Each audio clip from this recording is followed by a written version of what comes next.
Okay, here's your quick tip. Finding true complements. For every tube color you have, there is a true complement, but sometimes you have to find it. The best way to do that is to know what the hue is of your tube color. You start with a color wheel. Now let's look at the palette here, and let's start with this color. This is the Rembrandt Transparent Oxide Red. Well, you know it's Rembrandt Transparent Oxide Red, but what hue is it, and how would you know to take that information and create a true complement?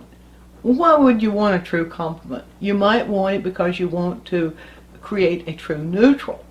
And it's much easier and you have more flexibility when you can create your own neutrals rather than buying tubes and tubes and tubes of other folks' mixtures of neutrals. So, we look at this color, Transparent Oxide Red. We can mix it with white here, and we can see that it's in the orange range. Well, red-orange. Well, we're not quite sure. Now, I have a little saturation or intensity wheel here that you can go to our e-store and download for free that will enable you to better read these low-intensity colors. If I take a little bit of this value-corrected red-orange or transparent oxide red and I hold it right around in here, I'm seeing it registers closer to orange. So then I know, if that's correct, I know that transparent oxide red is really a low-intensity orange. But if I wanted to get an even lower intensity, how would I do that? Come back to the color wheel, think the thing through. Orange, the complement of orange is blue. That's where we start. Okay, so our information tells us that we're closer to orange, closer to the lowest intensity, or a lower intensity orange. All right, in order to get that absolutely neutral, we go from orange to blue.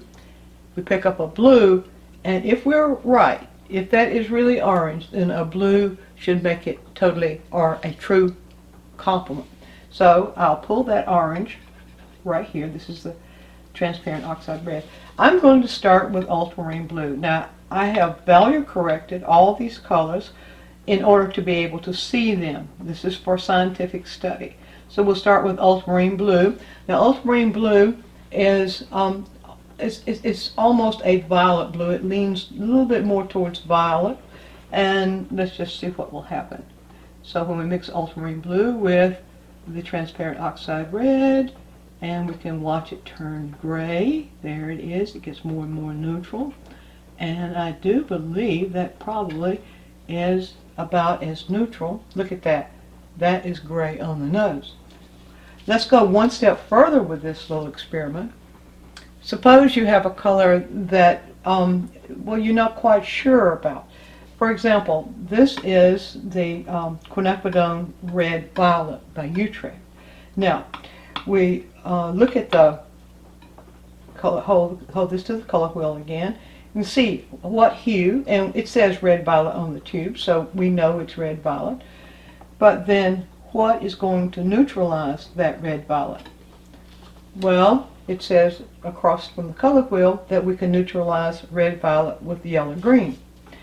Well, there's several yellow greens available. One is, I have a little bit right here, is yellow green. It's simply called yellow green, and sometimes it's called phthalo yellow green by Utrecht.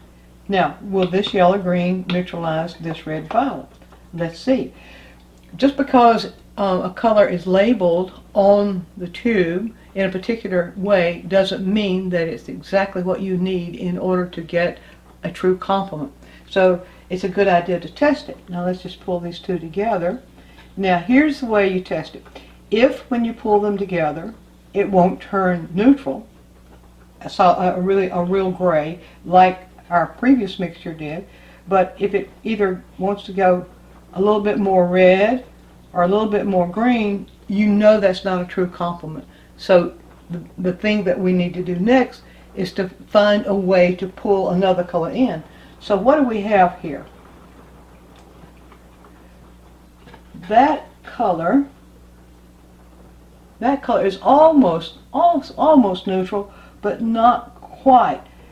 It seems to want to be a little bit too orange.